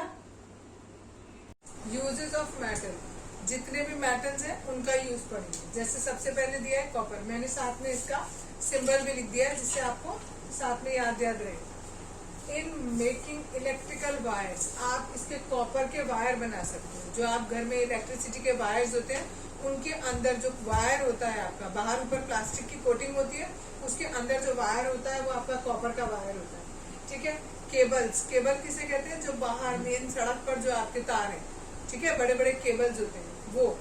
कॉइल्स, जो आपका जैसे टोस्टर होता है, टोस्टर के अंदर जो कॉइल होता है, हीटर होता है, हीटर के अंदर जो कॉइल होता है, वो जो कॉइल होती है वो कॉपर की बनी होती है। दूसरा है इन मेकिंग यूटेंसिल्स, बर्तन, कॉपर के बर्तन भी बनाए जाते हैं। ठीक है, इन मेकिंग एलॉय। अब आप पूछोगे एलॉय क्या होता है? हम दो या दो से ज्यादा मेटल्स को एक साथ मिक्स कर देते हैं और एक नया मेटल बना लेते हैं, उसको हम एलॉय बोलते हैं। ठीक है, आप ऐसे ही किसी भी दो मेटल को नहीं मिला सकते, उसका कुछ फिक्स वो होता है कि आप इस वाले के साथ ये वाली मेटल मिलाओगे तो ये चीज बनेगी। ठीक है, वो आप अगले में जब आप एलॉय वाला टॉपिक पढ़ोगे उसमें पढ़ोगे कि किसका किसके साथ मिक्सर किया जाता है। आयरन को हम पाइप्स में, जो आपके वाटर पाइप्स होते हैं या जो सीवेज पाइप्स होते हैं, उसमें बना सकते हैं। बाहर रेलिंग्स, जैसे आपके घर के ऊपर टेरिस होती है, टेरिस के चारों तरफ आप रेलिंग बना सकते हो। जो स्टेयर्स होती है उसके साइड में जो रेलिंग होती है वो बना सकते हो। इन मेकिंग बोल्ट्स, बोल्ट्स माने होता है नट्स, जो आपके पेंच होते हैं, पेंच में जो आप ऐसे पेंच लगाते हो ना, दैट इज वो बोल्ट, उनको कहते हैं। चेन्स, ठीक है, किसी चीज को बांधने के लिए आप चेन बनाते हो, वो आप आयरन की बना सकते हो। वायर नेट मतलब होता है लोहे की जाली, आप दरवाजों खिड़कियों पर जाली लगा देते हो जिससे मच्छर अंदर ना आए, तो वो जो जाली होती है वो आयरन की बनी होती है। और नेल्स का मतलब होता है कि ये सारी चीजें आयरन की बनी होती है। स्टेनलेस स्टील भी इसी से बनाया जाता है, क्योंकि ये एक आयरन का एलॉय होता है, यानी इसमें आयरन के साथ में कोई और चीज मिली होती है और उन दोनों को मिलाकर हमारा एलॉय बनता है, जिसे हम नाम देते हैं स्टेनलेस स्टील। इसके हम बर्तन बनाते हैं। ठीक है, स्टेनलेस स्टील की चम्मच होती है, प्लेट होती है, ग्लास होते हैं, भगोने होते हैं, काफी चीजें आपकी बन सकती हैं। Next is aluminium. एल्यूमिनियम को हम कहाँ यूज करते हैं? बर्तन बना सकते हैं। इलेक्ट्रिकल केबल्स में, कहीं कहीं पर किसी किसी केबल में हम एल्यूमिनियम का यूज कर सकते हैं। एल्यूमिनियम का बहुत ज्यादा नहीं यूज होता है इलेक्ट्रिकल केबल में, थोड़ा कॉस्टली होता है। ठीक है, तो हम इसको ज्यादा यूज नहीं करते, बट कर सकते हैं। इन मेकिंग पेंट्स, पेंट्स बनाने में हम एल्यूमिनियम का यूज करते हैं। नेक्स्ट है इन मेकिंग बॉडी पार्ट्स। आपके जो आर्टिफिशियल बॉडी पार्ट्स बनते हैं, उन आर्टिफिशियल बॉडी पार्ट्स में एल्यूमिनियम का यूज होता है। ठीक, नेक्स्ट है गोल्ड एंड सिल्वर। ये आप ज्वेलरी में या डेकोरेटिव आइटम्स जो होते हैं, ठीक है, कई कई डेकोरेटिव आइटम ऐसे होते हैं जो जिसमें बहुत ही ज्यादा चमक होती है। ठीक, तो उसमें आप क्या करते हो? प्योर गोल्ड का या प्योर सिल्वर का ना बनाकर उस पर एक पानी की लेयर चढ़ा देते हो। ठीक है, तो इसलिए डेकोरेटिव आइटम बना सकते हो। और ज्वेलरी में तो यूज होता ही होता है गोल्ड एंड सिल्वर। क्यों यूज होता है जो वो गोल्ड और सिल्वर ज्वेलरी में? क्योंकि ये बहुत कम रिएक्टिव होता है, ये किसी से रिएक्ट नहीं करता। तो चाहे आप जो भी आपने गोल्ड का ऑर्नामेंट पहना हुआ है, ज्वेलरी पहनी हुई है, अगर आप उसे धूप में, पानी में, बरसात में, किसी भी जगह पर, किसी भी एनवायरनमेंट में लेके जाओ, वो किसी के साथ रिएक्ट नहीं करेगा, वो जैसा है वैसा का वैसा रहेगा। इसलिए हम इसकी ज्वेलरी बनाते हैं। Next is platinum. प्लेटिनम भी सेम होता है, गोल्ड के जैसा ही होता है बिल्कुल। ठीक है, और ये भी बिल्कुल कैसा होता है? इनएक्टिव होता है, मीन्स ये भी किसी से रिएक्ट नहीं करता है, तो ये भी ज्वेलरी बनाने में काम आता है। अगला है lead. In making electrodes. Electrodes क्या होते हैं? अभी आप आगे पढ़ोगे, आगे किसी चैप्टर में पढ़ोगे, आपने इतना तो पढ़ा होगा कि एक बैटरी होती है, बैटरी में एक प्लस होता है, एक माइनस होता है। हर बैटरी में एक प्लस और माइनस होता है। वो जो प्लस और माइनस होता है, ऐसे रॉड्स होती है, उन रॉड को अभी आप इलेक्ट्रोड्स कहते हैं। ठीक है, तो ये जो इलेक्ट्रोड्स होते हैं, ये इलेक्ट्रोड हम लेड का बनाते हैं। नेक्स्ट है क्रोमियम। ये इलेक्ट्रोप्लेटिंग में एन आयरन ऑब्जेक्ट, किसी भी आयरन ऑब्जेक्ट की इलेक्ट्रोप्लेटिंग करने में काम आता है। अब इलेक्ट्रोप्लेटिंग क्या होता है? आयरन के ऊपर बहुत जल्दी जंग लगता है, ये आप सबको पता है। ठीक है, वो जंग ना लगे, हम उसके लिए आयरन के ऊपर या तो पेंट लगा देते हैं या किसी और मेटल का कवर चढ़ा देते हैं। उस कवर, जो किसी और मेटल का कवर चढ़ाते हैं, उसको कहा जाता है इलेक्ट्रोप्लेटिंग। ठीक है, तो ये इलेक्ट्रोप्लेटिंग में हमारा क्रोमियम यूज होता है। नेक्स्ट लास्ट है जिंक। जिंक को हम ड्राई सेल में, ड्राई सेल कौन सा सेल होता है? जो आप टॉर्च वगैरह में सेल यूज करते हो, वो आपके ड्राई सेल्स होते हैं। ठीक है, उन सेल में हम इस जिंक का यूज करते हैं। और गैल्वेनाइजेशन, गैल्वेनाइजेशन भी एक प्रोसेस है आयरन को जिंक से बचाने के। ठीक है, उसमें भी हम एक मेटल की लेयर चढ़ा देते हैं जिंक के ऊपर, और उस प्रोसेस को हम गैल्वेनाइजेशन कहते हैं। उसमें भी हमारा ये जिंक यूज होता है। क्लियर? अब यूजेस ऑफ नॉन मेटल। सबसे पहले कार्बन।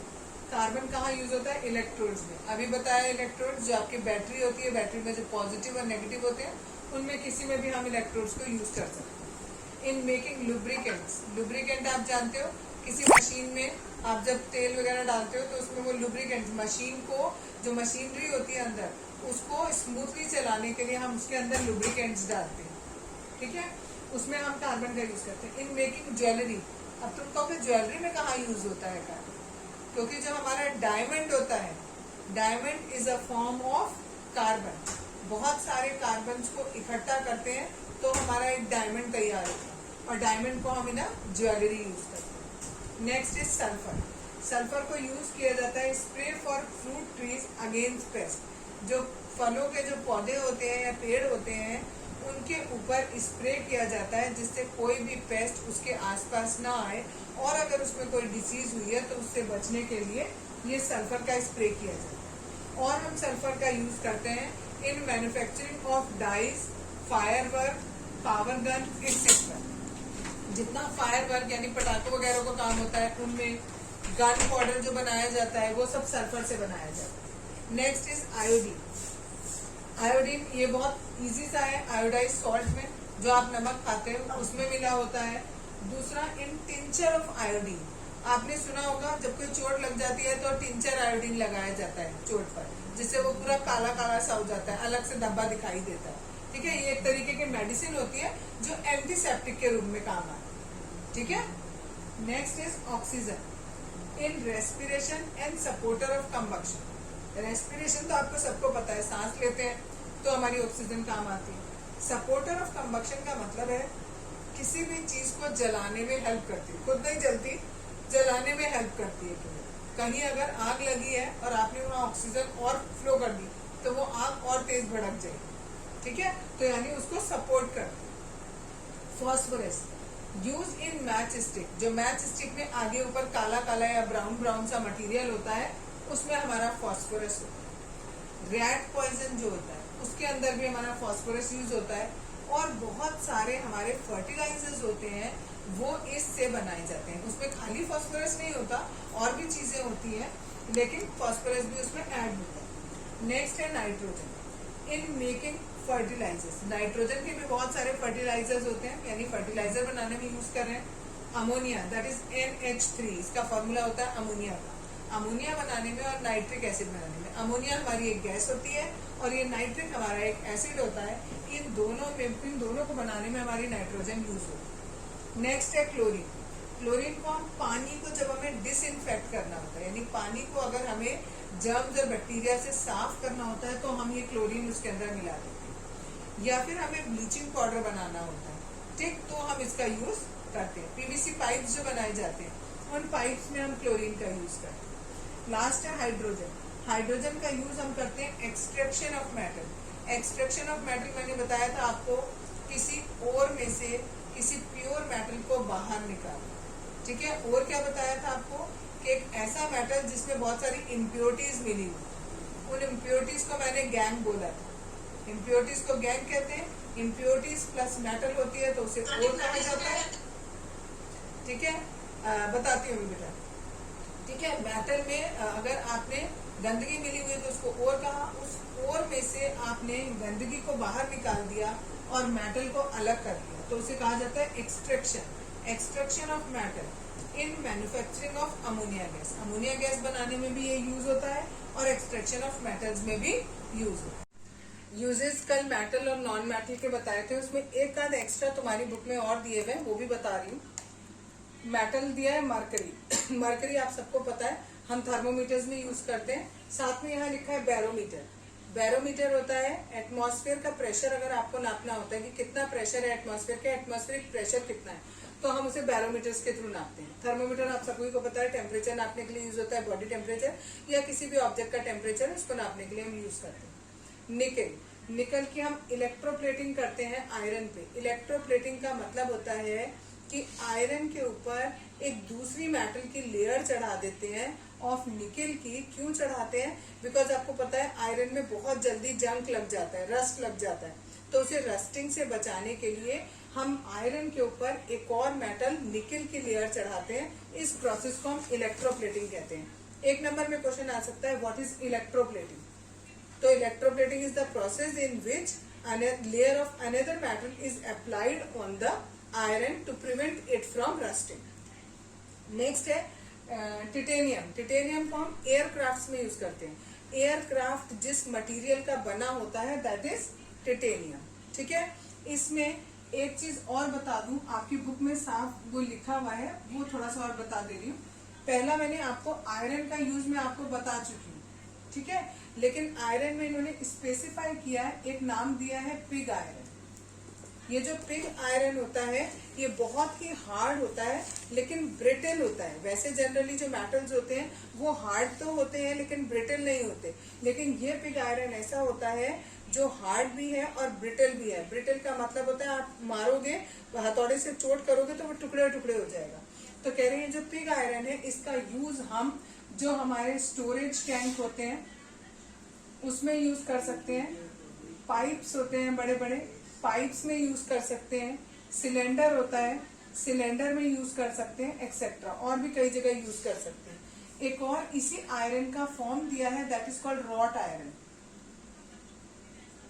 रॉट आयरन आपका जनरली जो आपके नेल्स होते हैं यानी कीले होती हैं उनमें यूज होता है, बोल्ट्स में यूज होता है, चेन्स में यूज होता है। ये खाली मैं यूज आपको सब बता चुकी हूँ, लेकिन केवल मैं इनका नाम से स्पेसिफाई कर रही हूँ बिकॉज आपकी बुक में ये नाम भी दे रखे हैं। तो कभी कभी केवल ऐसे पूछा जाता है what is the use of pig iron, what is the use of wrought iron. एक होता है स्टेनलेस स्टील। स्टेनलेस स्टील के बर्तन होते हैं, जो बर्तन आप लोग यूज करते हैं डेली में, वो बर्तन यूटेंसिल्स बने होते हैं इसके, ठीक है। और भी हम इसको यूज करते हैं, ब्रिजेस वगैरह में भी यूज होता है, ब्रिजेस में या फिर शिप्स में, इसमें भी ये यूज होता है, ठीक। मेटल वाला इतना ही। एक नॉन मेटल में रह गया है दैट इज सिलिकॉन। जो सिलिकॉन होता है वो ट्रांजिस्टर्स में यूज होता है, microchips, waterproof clothes, grease या पॉलिश। इनमें से जो वर्ड है ट्रांजिस्टर, ट्रांजिस्टर जो आपका कंप्यूटर या आपका जो भी इलेक्ट्रॉनिक डिवाइसेस होते हैं उसके अंदर इतने छोटे छोटे कुछ इंस्ट्रूमेंट्स होते हैं उनको ट्रांजिस्टर बोला जाता है। जब आप बड़ी क्लास में फिजिक्स पढ़ोगे तो आपको समझ में आएगा कि ट्रांजिस्टर कैसा होता है, ठीक है। एक तरीके से इलेक्ट्रॉनिक डिवाइस होता है जिसको हम ट्रांजिस्टर बोलते हैं। माइक्रोचिप्स भी उसी तरीके के होते हैं, छोटी सी इतनी सी चिप होती है और उसके ऊपर बहुत कुछ चीजें होती हैं, इसलिए उन्हें माइक्रोचिप्स बोला जाता है, ठीक है। अब है नेक्स्ट टॉपिक है नोबल मेटल्स। नोबल मेटल्स वो मेटल होती हैं जो किसी से रिएक्ट नहीं करती हैं। मैंने आपको बताया था जो मेटल्स होती हैं उनके आउटर मोस्ट में या तो एक इलेक्ट्रॉन होता है या फिर 2 होते हैं या फिर 3 होते हैं, और होने चाहिए कितने, 8 होने चाहिए टोटल। तो इसको 7 और चाहिए, इसको 6 और चाहिए और इसको 5 और चाहिए। तो ये सारी मेटल तो रिएक्टिव होती हैं, लेकिन कुछ मेटल ऐसी होती हैं जिनके आउटर मोस्ट में 8 के 8 इलेक्ट्रॉन होते हैं, तो उनको किसी से रिएक्शन करने की जरूरत नहीं पड़ती, उन्हें हम नॉन रिएक्टिव कहते हैं। ना ये एसिड के साथ रिएक्ट करती है, ना वाटर के साथ, ना बेस के साथ। और क्योंकि ये किसी से रिएक्ट नहीं करती है इसलिए फ्रीली घूमती हैं, यानी फ्री स्टेट में पाई जाती हैं। Occurred in free state. 2 state बताई थी, एक फ्री स्टेट और एक कंबाइंड स्टेट। फ्री स्टेट का मतलब होता है अकेले अकेले रह रही है। एयू मीन्स गोल्ड, गोल्ड ने किसी से रिएक्शन नहीं किया, ये फ्रीली घूम रहा है, ठीक है। अगर सपोज हमने लिया सोडियम, ये अकेले नहीं घूमता, ये हमेशा किसी ना किसी से के साथ जुड़ा रहेगा, तो इसके अंदर एक चीज और जुड़ी हुई है, तो ये कहलाती है कंबाइंड स्टेट और ये कहलाती है फ्री स्टेट। तो ये जो आपके नोबल मेटल्स होते हैं ये फ्री स्टेट में रहते हैं। सिल्वर का ये होता है, गोल्ड का ये, सिल्वर का ये, this is gold and this is silver, ठीक। अगला पॉइंट लिखा हुआ है, ये जो नोबल मेटल्स हैं ये कहाँ यूज होते हैं। यूजेज होते हैं ऑर्नामेंट्स में। ऑर्नामेंट्स का मतलब होता है आभूषण, ठीक है, यानी आप अपने श्रृंगार के लिए जो एक्स्ट्रा चीजें पहनते हो दैट इज ऑर्नामेंट्स। नेक्स्ट यहाँ लिखा है ये जो गोल्ड और सिल्वर है इनको हम यूज करते हैं to give protective coating on other metals called electroplating. अभी आपको यहाँ बताया था आयरन के ऊपर एक हमने कोटिंग कर दी निकल की, जिससे हमारा आयरन खराब ना हो, ठीक है, वो भी इलेक्ट्रोप्लेटिंग था। यहाँ पर भी हमने इलेक्ट्रोप्लेटिंग करी, एक मेटल के ऊपर या तो हमने सिल्वर का या गोल्ड की कोटिंग चढ़ा दी। क्यों चढ़ाई, क्योंकि वो जिससे अट्रैक्टिव लगने लगे। अंदर कोई और मेटल है, कहते हो ना सोने का पानी चढ़ा है इसके ऊपर, तो दैट मीन्स वो इलेक्ट्रोप्लेटिंग कहलाती है, ठीक। सिल्वर और गोल्ड जो है वो उनके आप कॉइन्स भी बना देते हो, कॉइन उसमें देखा होगा आपने दीपावली पे, ठीक है, तो सिल्वर के कॉइन्स मिलते हैं। Platinum is use in electrical gadgets. ये एक प्लेटिनम एक मटेरियल होता है, सॉरी एलिमेंट होता है, जो आप किसमें यूज करते हो, इलेक्ट्रिकल गैजेट्स जो होते हैं उनमें यूज किया जाता है। और ये तीनों के तीनों हमारे सिल्वर, गोल्ड, प्लेटिनम, ये हमारे कैसे हैं, नोबल मेटल्स। क्लियर। आज पढ़ाऊंगी कोरिजन ऑफ मेटल। कोरिजन का मतलब होता है कोई चीज खा जाना, ठीक है।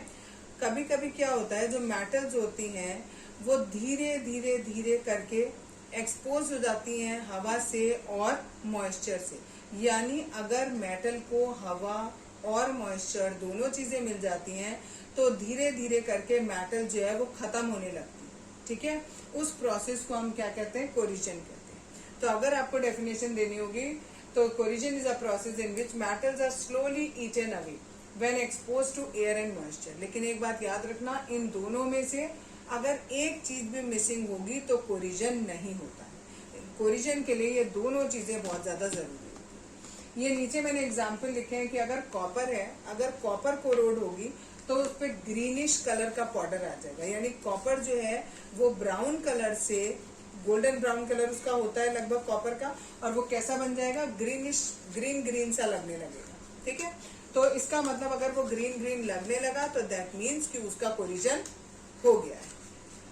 जो सिल्वर होता है अगर उसका कोरिजन होता है तो वो ब्लैक कलर का हो जाता है। उसकी यहाँ मैंने इक्वेशन भी लिखी हुई है। सिल्वर जो है अगर एटमॉस्फेयर में पॉल्यूशन होता है और उस पॉल्यूशन के अंदर अगर ये वाली गैस होती है, इट इज हाइड्रोजन सल्फाइड, अगर ये वाली गैस होती है तो फिर सिल्वर का कोरिजन होता है, सिल्वर सल्फाइड बनता है और ये ब्लैक कलर का होता है। तो जितनी चांदी की चीजें हैं वो बिल्कुल काली काली हो जाती है, ठीक है।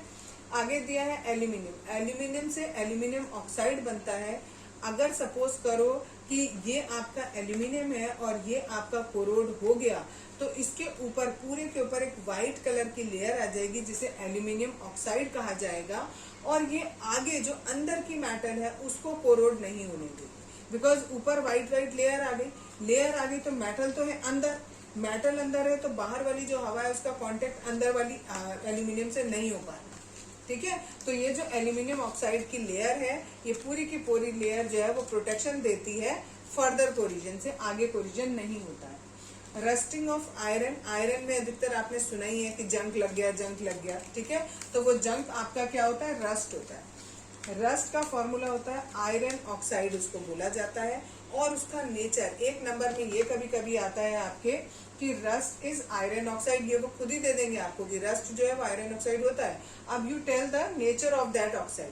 तो क्योंकि ये मेटल का ऑक्साइड है और डिफरेंस में मैंने बताया था कि मेटल के ऑक्साइड का नेचर कैसा होता है, बेसिक होता है। तो दैट मीन्स इस आयरन ऑक्साइड का नेचर बेसिक हो जाएगा, ठीक है। एल्यूमिनियम वाला जो यहाँ बताया, इस पर मैंने बताया जो एल्यूमिनियम ऑक्साइड बनता है इसकी लेयर कैसी होती है, व्हाइट कलर की। गोल्ड और प्लेटिनम जो होते हैं ये दो ऐसे मेटल हैं जो कोरोड नहीं होते, इसीलिए हम इन्हें ज्वेलरीज में यूज करते हैं। ज्वेलरी जो पहनी जाती है वो सालों साल आप गोल्ड है पूरे साल पहने रहो, कुछ भी नहीं होता उसका, because they are non reactive noble metals हैं, जो हमने कल पढ़ा था नोबल मेटल्स, ठीक है। इसलिए वो किसी से रिएक्ट नहीं करते। प्रिवेंशन ऑफ कोरिजन, कल बताया था कोरिजन किसे कहते हैं, आज हम उससे बचने के तरीके पढ़ेंगे। तो बचने के तरीके में आपका क्या है, सबसे पहला है पेंटिंग, ठीक है। यानी अगर आपने किसी भी मेटल के ऊपर पेंट लगा दिया तो क्या होगा, देखो ये आपका सपोज करो ये मेटल है और इसके ऊपर हमने ये लेयर लगा दी पेंट की, तो अब क्या होगा, जो यहाँ पर एयर है वो इस मेटल से रिएक्ट नहीं कर पाएगी, बीच में ये हमारी लेयर आ गई, ठीक है। तो ये प्रिवेंट कर देती है मेटल को एक्सपोज होने से और मेटल हमारा कोरिजन से बच जाता है। सेम है अप्लाइंग ऑयल। अगर आप पेंट की जगह कोई ऑयल की लेयर भी लगा देते हो तो भी यही होता है आपका। नेक्स्ट है कवरिंग विद अदर मेटल्स।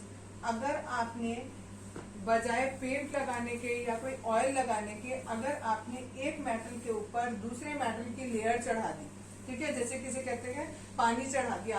आपने सुना होगा कि ज्वेलरी है, गोल्ड ज्वेलरी, और आप कहोगे ये प्योर नहीं है, इस पर केवल गोल्ड का पानी चढ़ा हुआ है, ठीक है। तो आपने क्या किया, उसके ऊपर एक और मेटल की लेयर चढ़ा दी। तो यहाँ पर क्या होता है, depositing a layer of another metal which is more resistant to corrosion. मतलब एक ऐसी मेटल का लेयर चढ़ाते हैं जिस मेटल पर कोरिजन का ज्यादा इफेक्ट नहीं पड़ता, ठीक, उस मेटल की आपने लेयर चढ़ा दी तो जो अंदर वाली मेटल है उसका कोरिजन नहीं हो पाएगा। अब ये कोरिजन करने के अलग अलग मेथड है। पहला है गैल्वेनाइजेशन।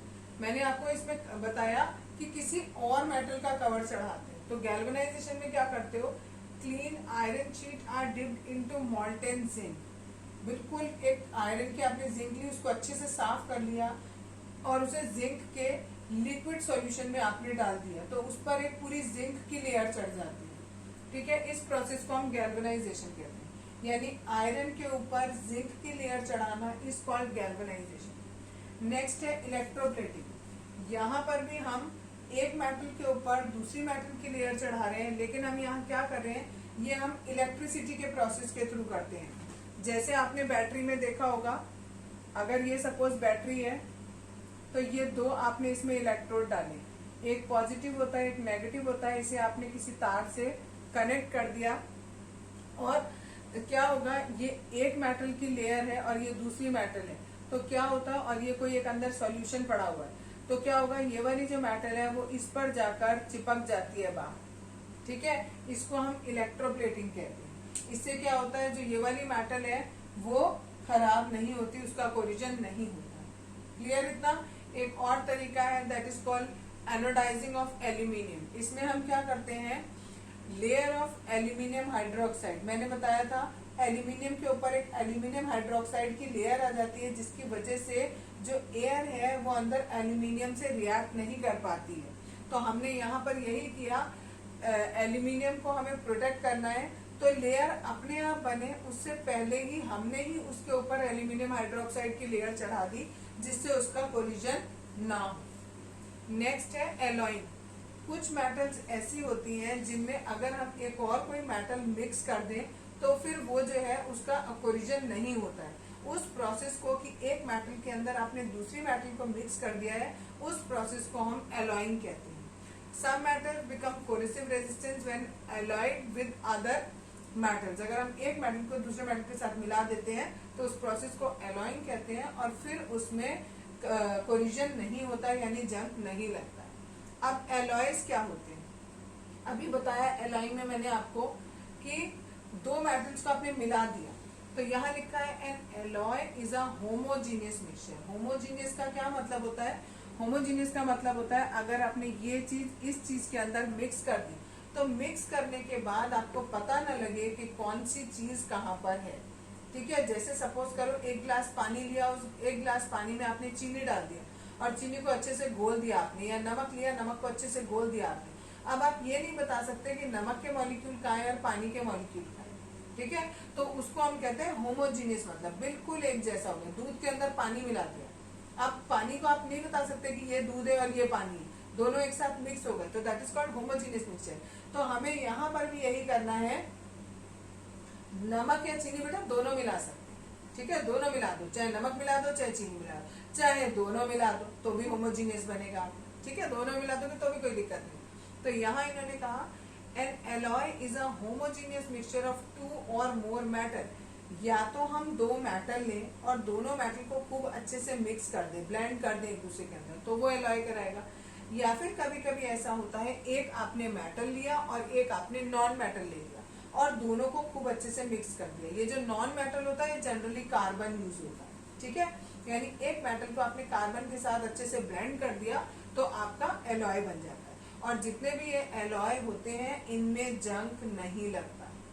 ठीक है, इनमें जंग नहीं लगता। अब ये एलॉइंग का ये जो प्रोसेस है ये हम कहाँ कहाँ यूज करते हैं। Alloying is use to increase hardness of metal. किसी मेटल को अगर हमें और हार्ड बनाना है तो हम एलॉइंग वाला प्रोसेस यूज करते हैं। दूसरे हम एलॉइंग कहाँ यूज करते हैं, इसका मतलब है एलॉइंग इज यूज्ड टू, काहे में यूज हो रहा है, make metals more resistant to attack by chemical and atmospheric condition. यानी आपकी कोई मेटल है, सपोज करो उस पर हम एसिड डाल रहे हैं और उस पर कोई इफेक्ट पड़ रहा है, लेकिन आपने उस मेटल के अंदर कोई और मेटल मिला दिया और उसको एलॉय बना दिया। अब आप उस पर एसिड डाल रहे हो तो उस पर कोई फर्क नहीं पड़ रहा है। दैट मीन्स वो केमिकली ज्यादा स्ट्रांग हो गई, ज्यादा हार्ड हो गई और एटमॉस्फेरिक कंडीशन का मतलब होता है कि सपोज करो एटमॉस्फेयर का टेम्परेचर 30 डिग्री है और जो भी आपकी मेटल है सपोज वो बिल्कुल सॉफ्ट हो गई उस टेम्परेचर पर, ठीक, तो आपने उसके अंदर एक और मेटल मिला दी और अब उसका टेम्परेचर अगर एटमॉस्फेयर का टेम्परेचर 35 भी हो गया तब भी वो मेटल सॉफ्ट नहीं होगी, तो आपने उसकी हार्डनेस को चेंज कर दिया। कि कैसे चेंज कर दिया? उसको एलॉय बनाकर, उसके अंदर कोई और मेटल ऐड करके, ठीक है। लास्ट है alloying is use to change the properties of metal. इससे मेटल की प्रॉपर्टीज चेंज जा रही। क्यों प्रॉपर्टीज चेंज जा रही है? अभी बताया आपको, एक मेटल था वो थोड़ा सॉफ्ट था, उसके अंदर आपने एक और मेटल मिला दिया, वो हार्ड बन गया, तो प्रॉपर्टी चेंज हो गई ना। पहले सॉफ्ट थी अब हार्ड हो गई। पहले क्या था? अभी ये वाला जो बताया इसमें बताया कि आपका कोई एक मेटल है वो 30 डिग्री सेंटीग्रेड पर सॉफ्ट रहता है, लेकिन आपने उसके अंदर एक और मेटल मिला दिया और अब वो 30 डिग्री सेंटीग्रेड पर हार्ड है, तो दैट मीन्स उसकी प्रॉपर्टी चेंज हो गई। तो आप प्रॉपर्टी को, मेटल की प्रॉपर्टी को चेंज करने के लिए भी एलॉइंग का यूज करते हैं। क्लियर? आज बता रही हूँ कि जो एलॉय होते हैं, डिफरेंट डिफरेंट कौन कौन से एलॉय होते हैं, उनमें क्या क्या चीज मिक्स होती है, उनकी क्या प्रॉपर्टीज होती हैं और उन एलॉय को हम कहाँ यूज करते हैं। जैसे पहला एलॉय दिखा है ब्रास। ब्रास के अंदर दो चीजें मिली होती है, दैट इज कॉपर और जिंक। और इसकी क्या प्रॉपर्टी होती है? बहुत हार्ड होता है और कोरिजन रेजिस्टेंस होता है, मींस इसमें वो जंग आपका नहीं लगेगा। और कहाँ यूज होता है? बर्तनों में यूज होता है, इलेक्ट्रिकल गुड्स, अगर इलेक्ट्रिकल का कोई सामान बनाना है उसमें यूज होता है, जो घड़ी के पार्ट्स होते हैं उनमें यूज होता है, और जो म्यूजिकल इंस्ट्रूमेंट्स होते हैं उनमें यूज होता है, ठीक है। उनमें जो तार वगैरह लगाए जाते हैं उसमें हम ये ब्रास का यूज करते हैं। नेक्स्ट है ब्रॉन्ज। ये कॉपर और टिन, ठीक है, कॉपर और टिन का होता है। यहाँ कॉपर जिंक था, यहाँ कॉपर और टिन होता है। इसकी प्रॉपर्टी क्या होती है? ये भी हार्ड होता है और कोरिजन रेजिस्टेंस ये भी होता है। ये स्टैच्यूज में या बियरिंग्स में, जो बियरिंग्स जो है वो आपके जो व्हीकल्स होते हैं उनमें काम आती है, ठीक है, तो ये उनमें यूज होता है। तीसरा है सोल्डर। इसमें लेड होता है और टिन होता है। इसका मेल्टिंग पॉइंट बहुत कम होता है। मेल्टिंग पॉइंट कम होने की वजह से जैसे ही आप इसे हल्का सा टेम्परेचर देते हो ये तुरंत पिघल जाता है, तो ये दो मेटल्स को ज्वाइन करने के काम आता है। इधर भी हार्ड मेटल है, इधर भी हार्ड मेटल है, बीच में आपने ये सोल्डर लगा दिया और जैसे ही हल्का सा टेम्परेचर दिया वो पिघल गया और दोनों मेटल्स को आपस में जोड़ दिया। नेक्स्ट है स्टील। स्टील में आयरन होता है और कार्बन होता है। ये बहुत ही स्ट्रांग होता है, इसलिए हम जितने शिप के पार्ट्स हैं वो बनाने में, ब्रिजेस में, बिल्डिंग्स में, कंस्ट्रक्शन ऑफ बिल्डिंग्स में और रेलवे लाइंस में, इन सब जगहों पर यूज करते हैं जहां पर हमें बहुत मजबूत चीज की जरूरत है। नेक्स्ट है स्टेनलेस स्टील। स्टेनलेस स्टील हम अपने घर में यूज करते हैं। जो हमारे बर्तन होते हैं स्टील के वो स्टेनलेस स्टील के होते हैं। जो चाकू होते हैं वो स्टेनलेस स्टील के होते हैं। आयरन, क्रोमियम और निकेल, इसमें ये तीन कॉन्स्टिट्यूएंट्स होते हैं, बहुत स्ट्रांग होते हैं और डज नॉट रस्ट, इनमें जंक नहीं लगता, ठीक। यूटेंसिल मतलब बर्तन, कटलरी मीन्स होता है जो बताया अभी, काटने वाटने के लिए चीजें, और जो कप, बर्तन, प्लेट, वो सब उसमें आ जाता है। सर्जिकल इंस्ट्रूमेंट्स होते हैं जो सर्जरी में इंस्ट्रूमेंट्स काम आते हैं, ठीक है, वो वाले जो इंस्ट्रूमेंट होते हैं वो भी हमारे स्टेनलेस स्टील के बने होते हैं। नेक्स्ट है ड्यूरेलुमिन। इसमें एल्यूमिनियम, कॉपर, मैग्नीशियम और मैग्नीज, ये चारों चीजें मिली होती हैं। ये बहुत लाइट होता है लेकिन स्ट्रांग बहुत होता है। हल्का है लेकिन बहुत ही स्ट्रांग होता है। ये एरोप्लेन्स में और व्हीकल्स की जो बॉडी बनाई जाती है वो इसी से बनाई जाती है। नेक्स्ट है मैग्नीशियम। मैग्नीशियम में एल्यूमिनियम और मैग्नीशियम होता है। ये लाइट और स्ट्रांग होता है और ये किसमें, जितने लाइट के इंस्ट्रूमेंट्स होते हैं, लाइट के इंस्ट्रूमेंट मतलब लाइट से रिलेटेड, और एरोप्लेन्स और व्हीकल्स, उन सब में काम आता है। लास्ट है आपका जर्मन सिल्वर। इसमें तीन चीजें होती हैं, कॉपर, जिंक और निकेल। हाई इलेक्ट्रिकल रेजिस्टेंस, इसका इलेक्ट्रिकल रेजिस्टेंस बहुत हाई होता है। ये बर्तनों में, इलेक्ट्रिक हीटर्स में और जो इलेक्ट्रिसिटी में आपके रेजिस्टर्स यूज होते हैं उनमें काम आता है।